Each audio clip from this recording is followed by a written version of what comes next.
Charles and Queen Camilla's relationship has been far from plain sailing, a plot to prevent them from marrying, an affair that rocked the globe and decades of hard work to show the world that they're the real deal. It's not been easy, and many had doubted that the pair would be able to pull off leading the British monarchy, but today proved that all the heartache and drama was worth it.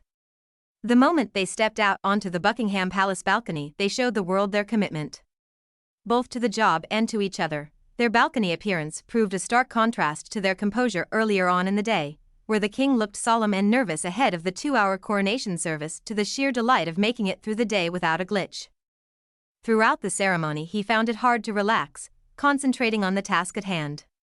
And it wasn't made easy, with long heavy robes, a crown weighing 2.23 kilograms, 4.9 pounds, having to hold multiple regalia while millions of eyes were upon him. Even on the procession route back, the king looked as though he was holding back, but he finally thawed out as he stepped out onto the Buckingham Palace balcony some 40 minutes after arriving at his official home.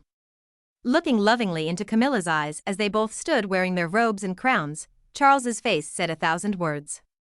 After years of having people question whether this day would ever come, the pair proved them wrong. Side by side the pair waved to the thousands of adoring fans who stood below, who were jubilant at catching sight of the newly crowned king and queen firsthand. Charles even sought to tease them by prolonging his departure from the balcony and continuing to wave to the crowds despite every other family member heading back inside the warm and dry. Their encore moment was a sight to behold as they captured the cheering crowd perfectly.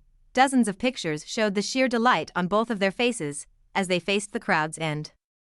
The couple started dating in the early 1970s, but it was fairly short-lived. According to journalist Jonathan Dimbleby, he lost his heart to her almost immediately. When they met, Camilla was in a drawn-out on-and-off relationship with Andrew Parker Bowles, the man who would go on to become her first husband. A number of concerns were raised about her suitability to marry the future king, including her dating history. Camilla was married to Andrew until they divorced in 1995, and they have 2 children together, Tom Parker Bowles and Laura Lopez, a few years later. Prince Charles would famously marry Princess Diana in 1981 and later welcomed 2 sons, Prince William and Prince Harry.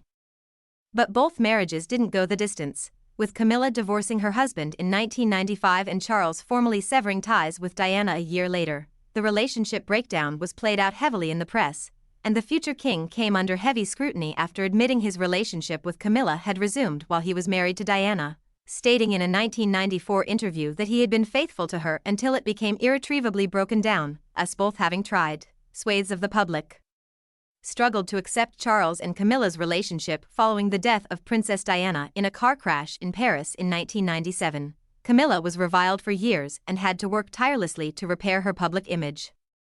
Even by the time of their wedding in 2005, she was still disliked by much of the public. However, gradually things improved, culminating in the late Queen's masterstroke of announcing her wish for Camilla to be known as Queen Consort when her son ascended the throne. This wish has been carried out, and now the coronation is over. She will be known as Queen Camilla, or simply Queen.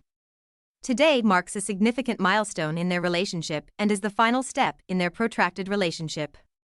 Their relief and sheer joy on the day shows the world just how much it means to them and how